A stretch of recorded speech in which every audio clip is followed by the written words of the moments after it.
Hususiyle böyle büyük bir dava içinde bulunan insanlar atacakları her adımı kitap, sünnet, selefi salihinin o yüce mefkureleri istikametinde çağa ait, zamana ait onların da kendilerine göre girdileri var. O husustaki meselelerde aklı başında ashab-ı reyle istişare ederek isabetli karar vermeye çalışmalıdırlar. مَا خَابَ مَنْ isteşare buyurduğuna göre söz sultanı, demek ki insanın belki en az yanılacağı yer istişare meclisidir. En az yanılma yeri. Fakat o yanılmada bile hata yanılması olduğundan sevap kazanır da meselenin dünyevi işlere akseden yanı da o ölçüde geniş olmaz. Belli bir darlıkta kalır. Evet.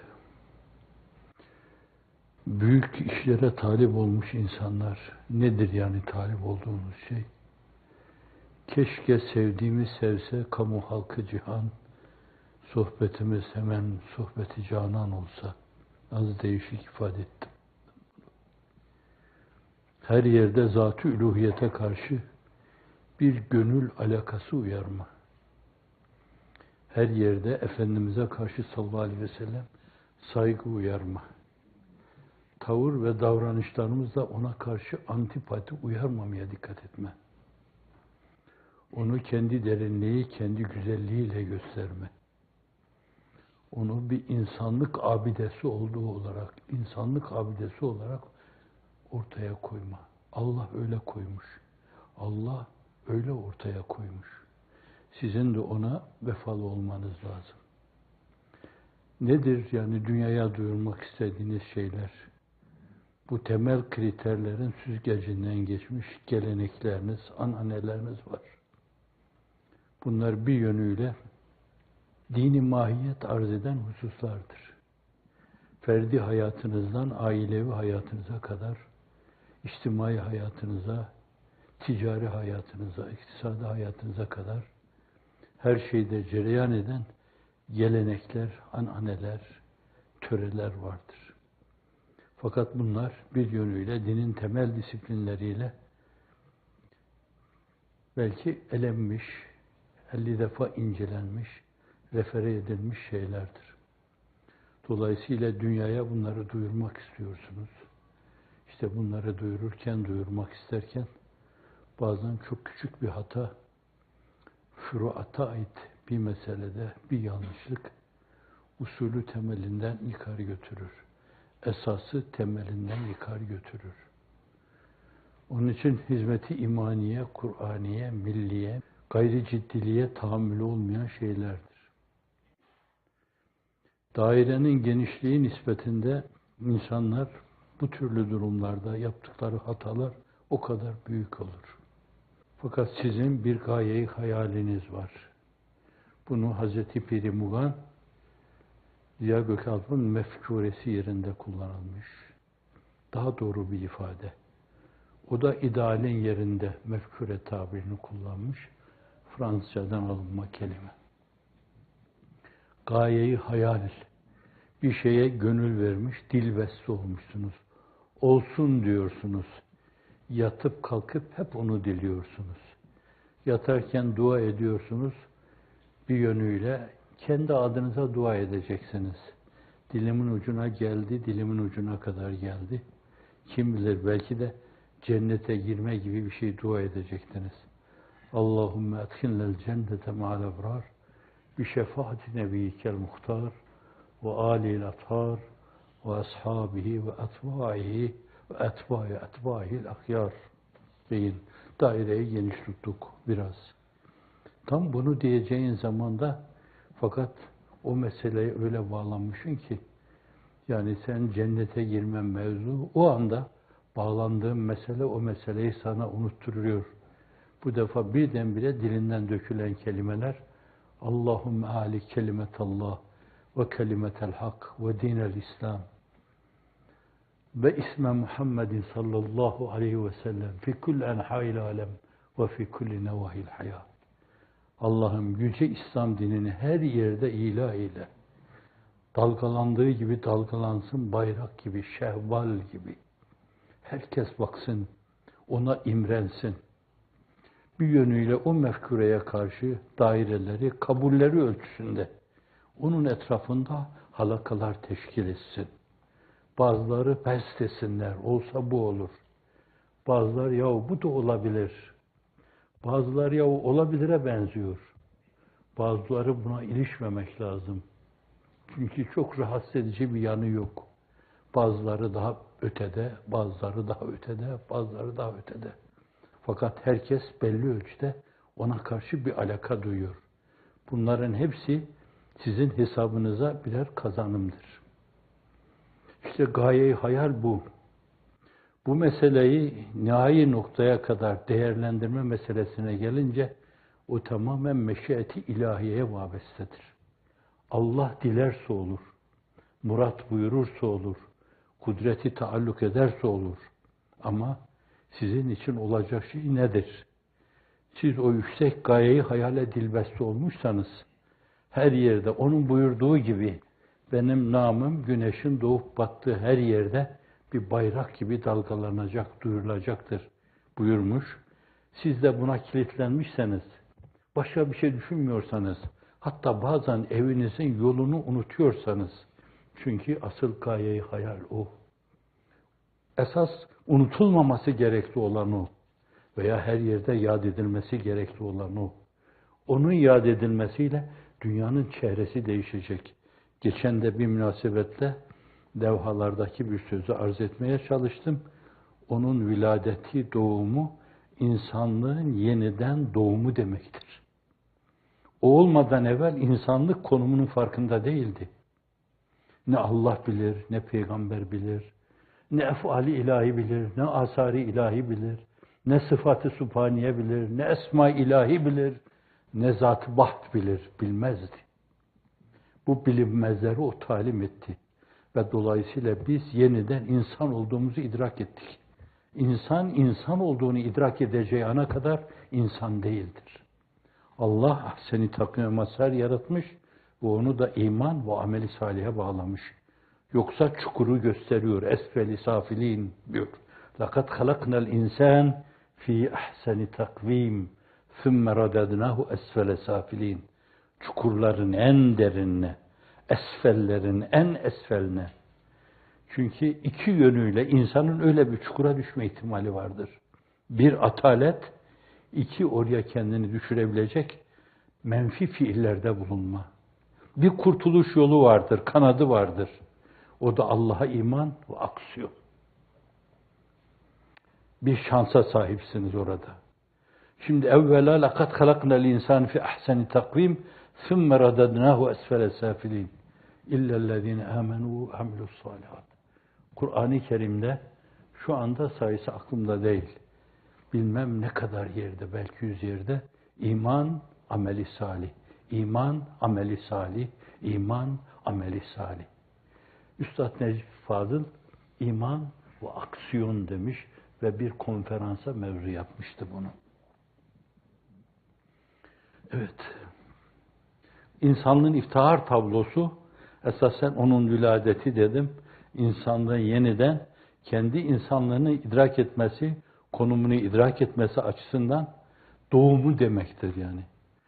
Ben bir yönüyle insan olamadıktan sonra ha varmışım ha yokmuşum. Cemaattan farkım yok demektir. Cemaat olmadığımı, farklı bir konuma sahip olduğumu, Allah'ın bana farklı baktığını ben onun sayesinde öğrendim. Ama kendi kabiliyetime göre öğrendim. Siz kendi ufkunuz itibariyle daha derin öğrendiniz. Ufku daha enginlere açık insanlar daha derin öğrendiler. Meleği âlâ'nın sakinlerinin ölçüsünde öğrendiler onu. Ve dolayısıyla bir diriliş, gerçek bir bâsu ba'del mevt oldu onun da. Bir bâsu ba'del mevt. Ne zaman ölmüştük biz? Dünyaya ölü olarak geliyoruz biz. Hiçbir şey olmayarak. Kur'an öyle ifade buyuruyor. Çent yerde hem de. Efendim, anne karnındaki bu ceninlik durumundan anlıyor da jinekologlar bilirler bunu.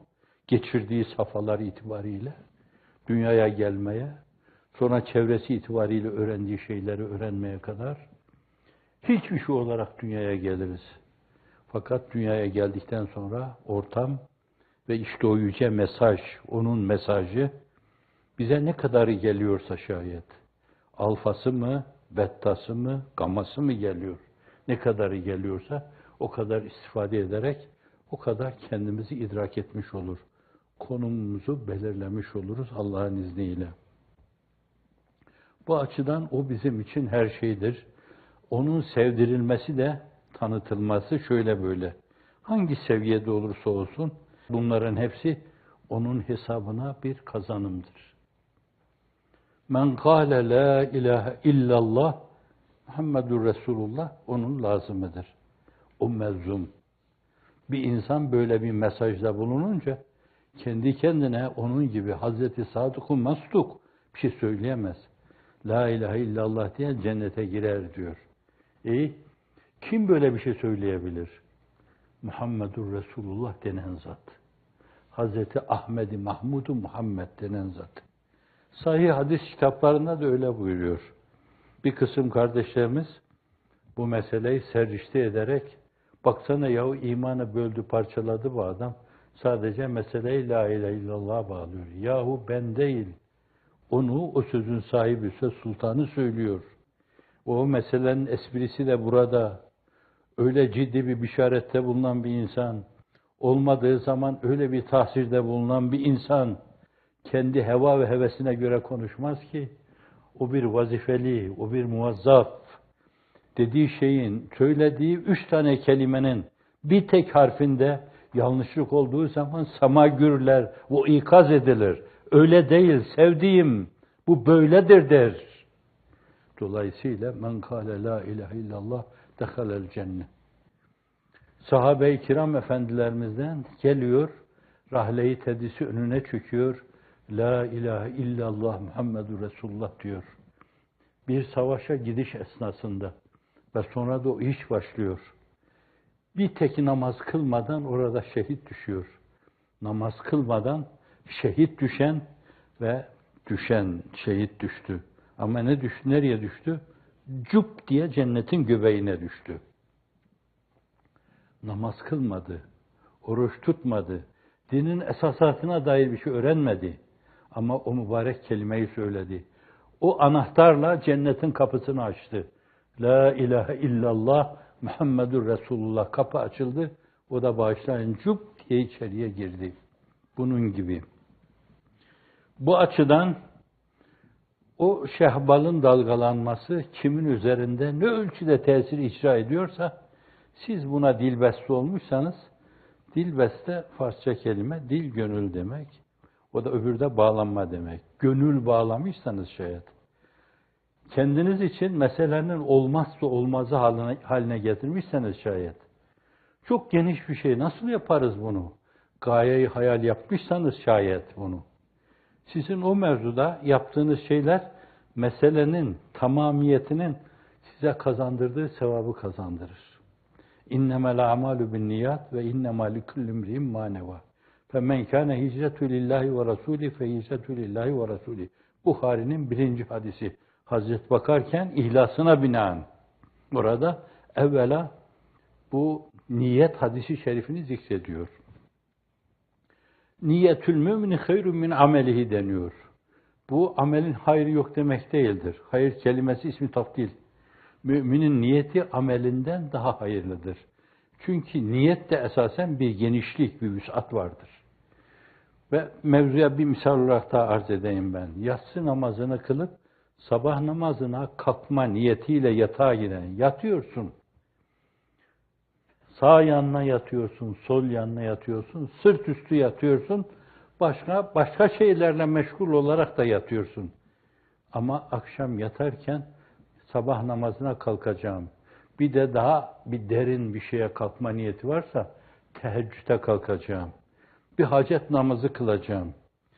Şu dize gelmiş asa gibi 2 büklüm olmuş müminlerin bellerini doğrultması adına Seccadeye başımı koyacağım. Allah'a en yakın olduğum anda içimi ona dökeceğim. Efendim, baş ayak aynı yerde, öper alnı seccade, işte insanı kurbete taşıyan cadde. Akrabu ma yekunul abdu min rabbi fehuve sacid. Eksirü dua. Kulun Allah'a en yakın olduğu an, tevazuun zirvesi sayılan başını, yüzünü yerlere sürmedir. Su gibi. Su yüzünü yerlere sürerek ummanlara ulaştığı için yeniden tebahhur edip semalara çıkma yolunu buluyor. Tevazuuna Allah'ın bir ihsanı olarak, sonra da rahmet olarak şakır şakır başınızdan aşağıya yağıyor. İşte secde öyle bir şey. Bir insanın daha ötesi yok benim için. El pençe divan durdum. El pençe divan derlerdi ona da. Veya Hazreti Pir'in ifadesiyle kemer besteyi ubudiyet. Tam o mevzuda kulluk adına kemerbeste olma. Beline bir kuşak bağlamışsın, kulluğun emaresi olarak. Mevlana'nın dediği gibi, bende şu dem, bende şu dem, bende şu dem.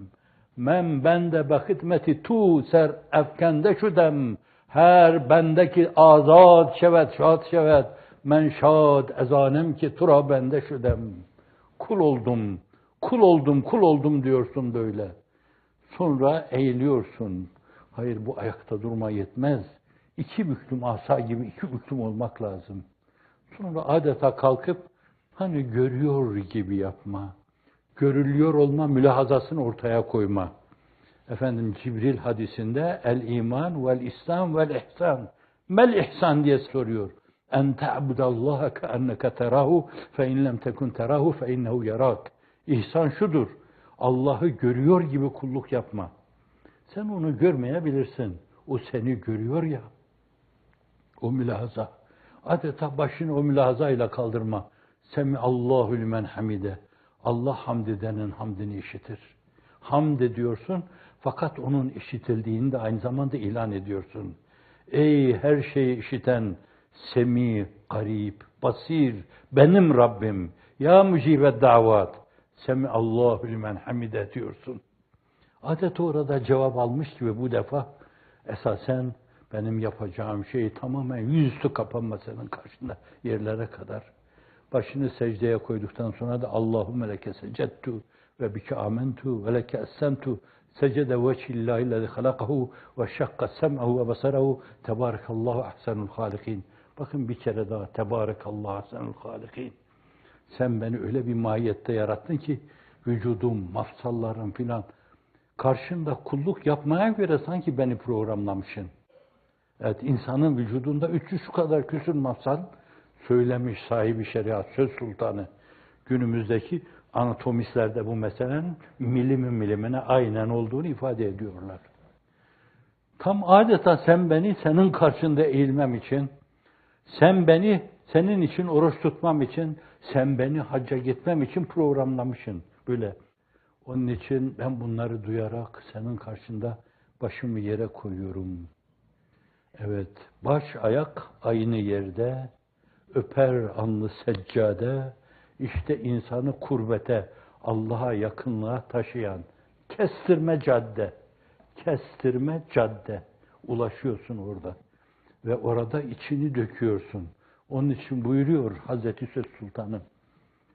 Akrabu ma yekunul abdu min rabbi fehuve sacid eksirud dua. Orada çok dua edin. Evet. Antiparantez arz edeyim.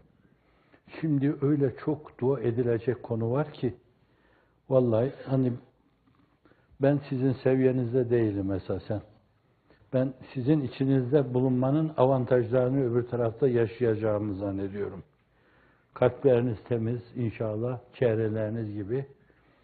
Kendinizi imana, Kur'an'a ve geleneklerimizi dünyaya duyurmaya adamışsınız. Gelip esen, üzerinizden geçen fırtınalar, musibetler, gelip size çarpan tsunamiler, sizde katiyen olumsuz bir tesir icra etmiyor Allah'ın izni inayetiyle. Ben de sizin içinizde olma bahtiyarlığını öbür alem itibariyle kendi içimde yaşıyorum. Defaatle söyledim, belki 100 defa olmuştur bu. Size böyle sen de geç, sen de geç, sen geç, sen geç deniyor. Hani ülufe-i şahanelerde liyakat olmayanlara, ulan herkes aldı, sen de al. Var ya, devlet-i aliyede yapılan bir şey, ülufe-i şahane deniyor. Sen de geç.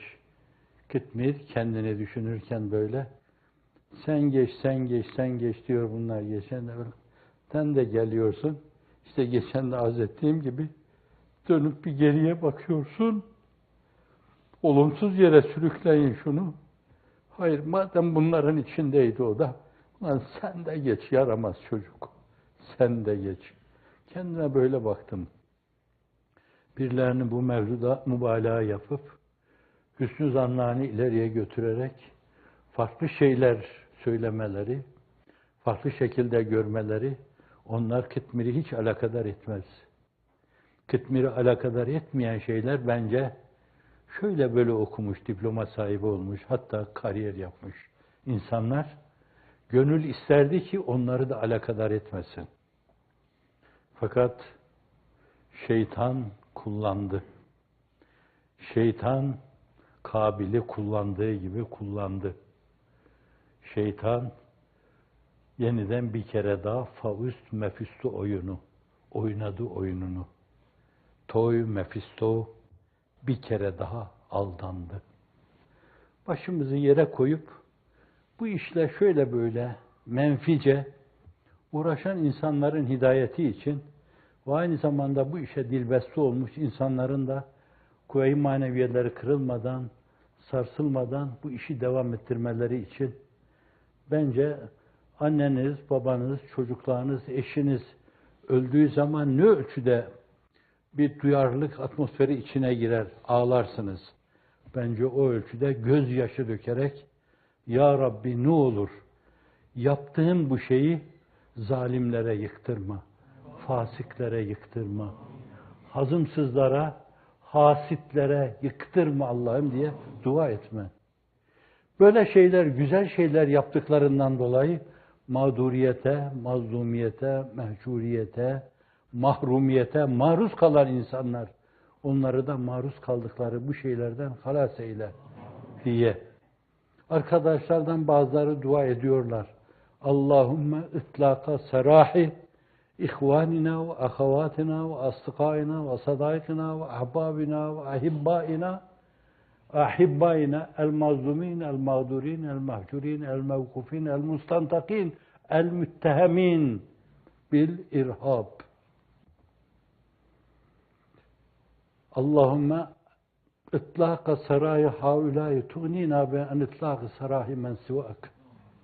Allah'ım bunları eşi sıradan lütfunla yeniden bulundukları duruma çıkar, ıtlak eyle, salıver bunları.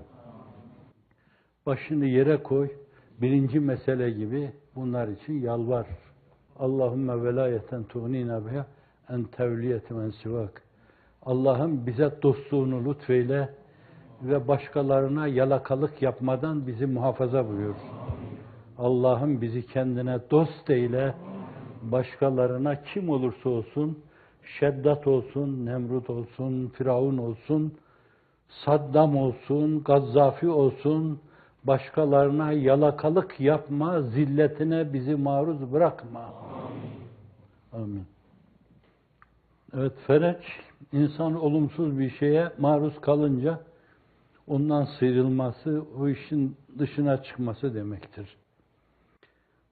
Bu değişik durumlara göre değişik şekilde çıkışlar olur burada. Hazreti Yusuf Aleyhisselam'ın fereci kuyudan çıkmaktır. Şimdi orada Seyyidina Hazreti Yusuf'un ne dediğini çok bilmiyoruz. Fakat çocuk olmasına rağmen o tertemiz kalbiyle bir de genlerinde peygamberlik var. Bir gün Mısır'da bir ses ve soluk olacak. Bütün Kahire'de başta olmak üzere sesini soluğunu duyuracak. Zindandaki insanlar orada rehberlik yapacak. Sonra meleğin yakını olacak. Sonra nazırı olacak. Sonra dünya kadar insan ona bakarak Müslüman olacak. Ta ses ve soluğunun yankıları Seyyidina Hazreti Musa dönemine kadar gelecek. Münü Ali Firavun diyor ki, Firavun sarayındaki Firavun ordularının başkomutanı, Asya validemizin de abisi, Mümin Ali Firavun, Hazreti Musa'yı müdafaa sadedinde وَلَقَدْ جَاكُمْ يُوسُفُ مِنْ قَبْلُ فَمَا زِلْتُمْ ف۪ي شَكْ diyor. Bundan evvel Yusuf da gelmişti. Ne kadar zaman evvel? Belki 1000 sene evvel gelmişti.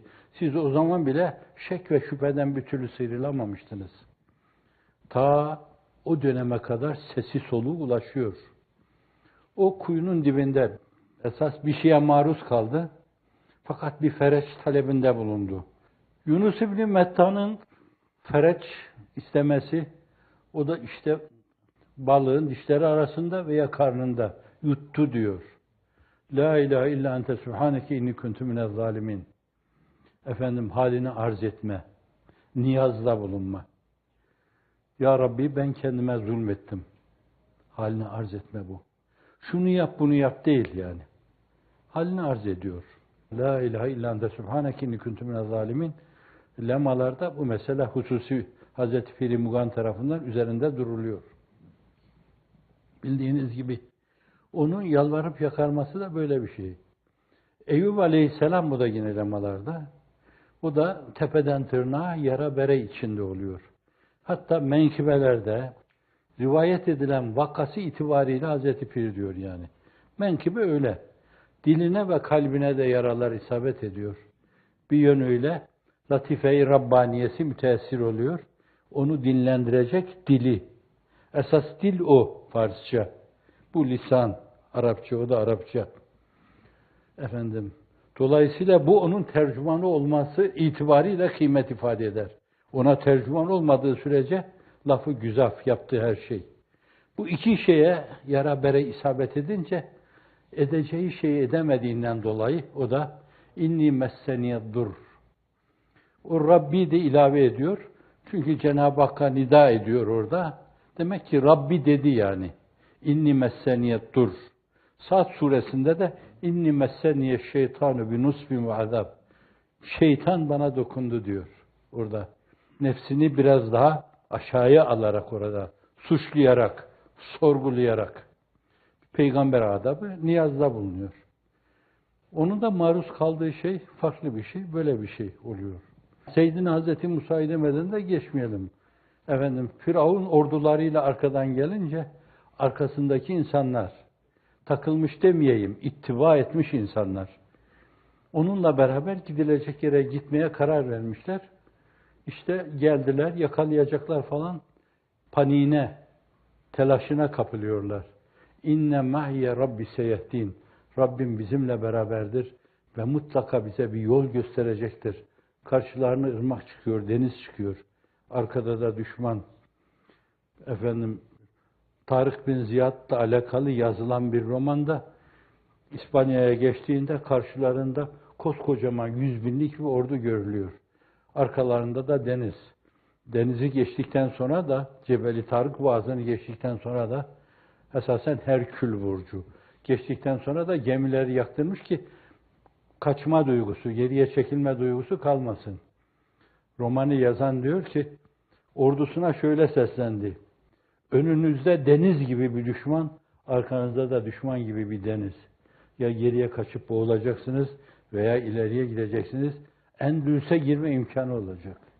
Şahlanıyor asker. Çok kısa zamanda kralın sarayı içinde kendini buluyor Kıranatada.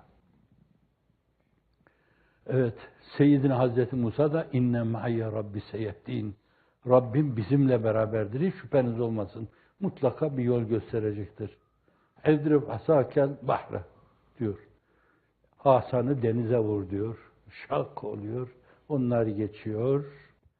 Zalim, fasık, münafık, hasit, her dönemde olduğu gibi. Onlar geçiyor, kurtuluyor.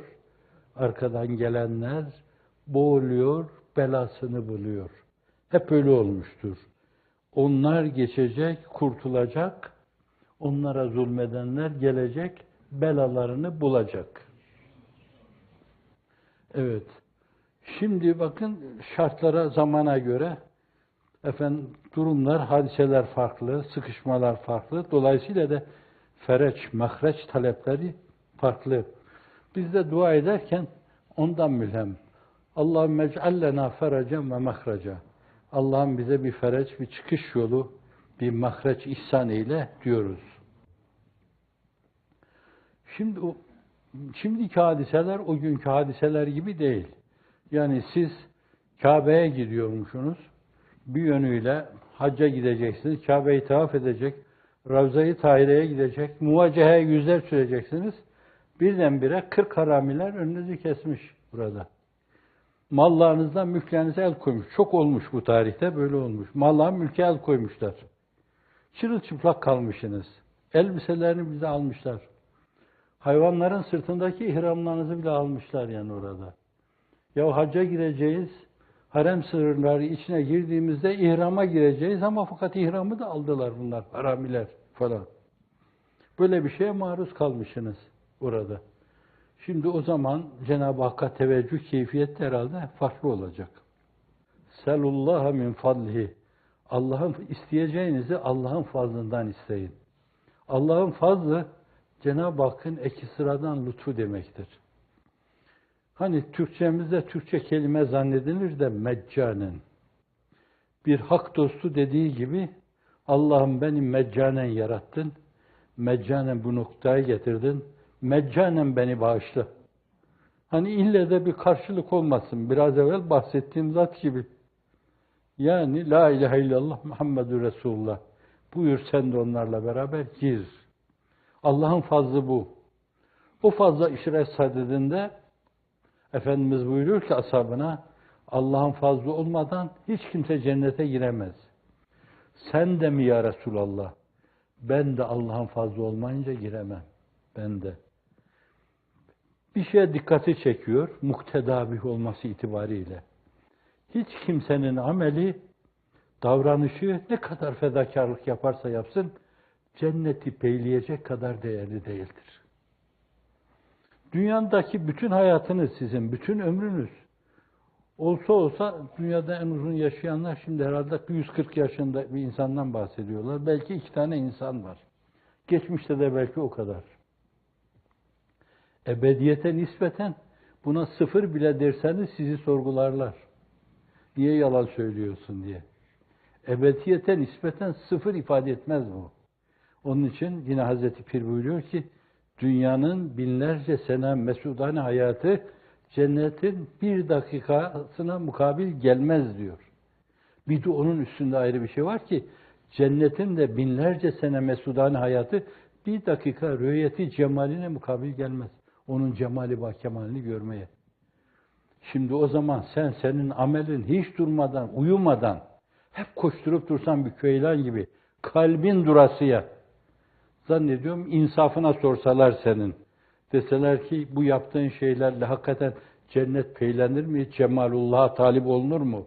Ona peylenme demeyin. Cenab-ı Allah'a talip olunur mu filan? Estağfurullah, ne münasebet. Ya bu bir damlayla deryayı peyleme demektir. Bu ne küstahlık, bu ne saygısızlıktır. Bu. Öyleyse oraya girme mevzu tamamen Cenab-ı Hakk'ın eki sıradan bir lütfu. فَاِنَّ اللّٰهَ عَزَّ وَجَلَّ يُحِبَّ اَنْ يُسْأَلْ. Allah kendisinden bir şey talep etmeyi çok sever diyor burada. Men lem yes'el yagdab aleyh buyuruyor bir yer. Başka bir de Efendimiz. Bir kimse Allah'tan sualde bulunmuyorsa, bir şey istemiyorsa gazabı ilahiye mazhar olur. Niye küstahlık yapıyorsun sen? Sen durumun itibariyle kapı kulu değil misin? Yani o kapının tokmağına dokunma mecburiyetinde değil misin? Ziline basma mecburiyetinde değil misin? Allah deme mecburiyetinde değil misin? Niye istemiyorsun? Verecekten niye istemiyorsun? Bu bir istina olmaz mı? Benim sana ihtiyacım yok manasına gelmez mi? Ve bu küstahlık sayılmaz mı? Öyleyse bakın nasıl bir gazabı ilahi diyor. Cenab-ı Hak'tan bir şey istememe ilahi gazabın celbine vesile oluyor. Onun için yuhibbu en yüsele. Bu da pozitifi. O negatifi, bu da pozitifi. Ve eftelül ibadeti intizarul fereç. İbadetlerin belki en faziletlerinden intizarül fereç bir hasbi icaz.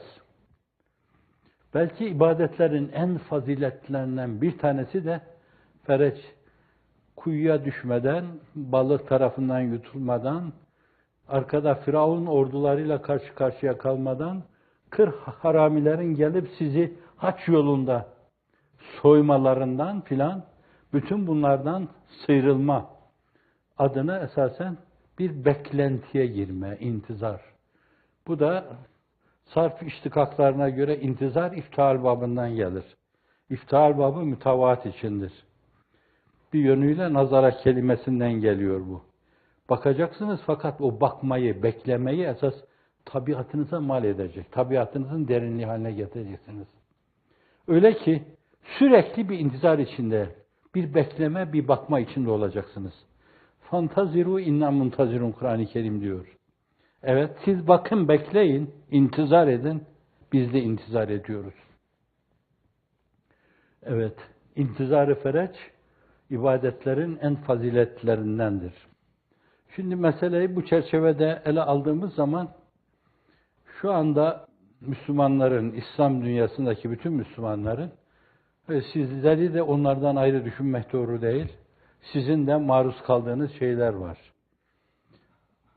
Kuyu dibine atılma gibi şeyler var. Farkı yok esasen. Balık tarafından yutulma gibi şeyler var. Karşıda bir deniz, arkada deniz gibi bir düşman durumuna maruz kalma gibi şeyler var.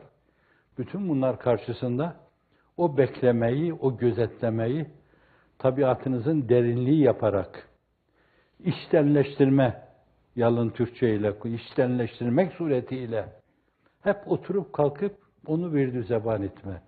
Allahümme ıtlaka sarahi ihvanina, ahavatina, ıskayna, sadakina ve ahbabina ve ahibbayina tuğnina bihi an itlaki sarahi men sivak. Allah'ım sen salıverirsen bizim o mevzuda yapacağımız her şeyden bizi müstahni kılmış olursun. Sen yap Allah'ım. Böyle bir intizarda, o esnada bile onu söylemek. Namazda imamın arkasında duruyorsunuz. Orada sükût etmek esasen, istima esastır. Fakat kelam-ı nefsiyle, yani bir iç söylentiyle, mülahazayla, yine o meseleyi işte o meseleyi dinlendirme. Yemek yerken yine o meseleyi dinlendirme. Lokmayı ağzımıza götürürken, bunu bazı yerlerdeki kardeşlerimiz bulup ağızlarına götüremediler. Belki kendileri bir yerde götürüyorlar, fakat eşleri, çocukları ağlıyor, ciyak ciyak bağırıyor. Ama ağızlarına götürecek lokmaları yoktu.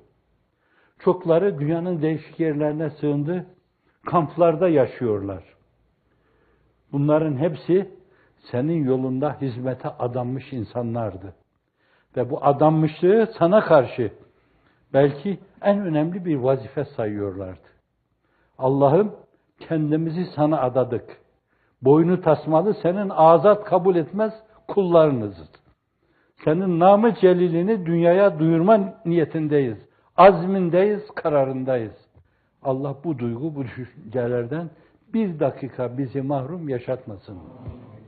Biz Allah'ın izni inayetiyle durduğumuz yerde duracak, sürekli halimizi Cenab-ı Hakk'a o peygamberler gibi arz edecek ve bir intizar-ı fereç içinde oturup kalkacak, hep o mülahaza ile hayatımızı sürdürmeye çalışacağız.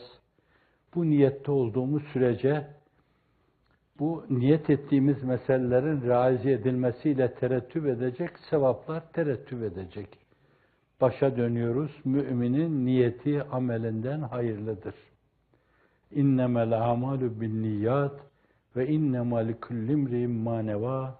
Femen kana hicretu lillahi ve rasulihi fe hicretu lillahi ve rasulihi.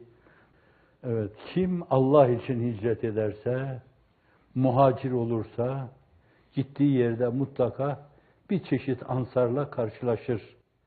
Dolayısıyla dünyaya bir kere daha ansar ve muhacir faslı yaşatır Allah'ın izni inayetiyle. Sesini, soluğunu oralarda da duyurur. Çok geniş alemde esasen ses soluk haline gelme hakkı olan bir yüce mefkure, böyle ihtiyari olarak belki dünyanın değişik yerlerinde ifade edilememiş, seslendirilememişti. Allah cebri lütfu ile bunu yaptı. Bu da bir lütuf olduğuna göre varsın arkasında cebir olsun. Cebri lütfu ile Allah saçtı savurdu. Nasıl saçtı savurdu? Dedi ki kurak yerler var, çorak yerler var. Ben sizi birer tohum gibi oralara saçıyorum. Gidin oralarda toprağın bağrında çürüyün. Toprağın bağrında çürüyün, başa yürüyün. Vesselam.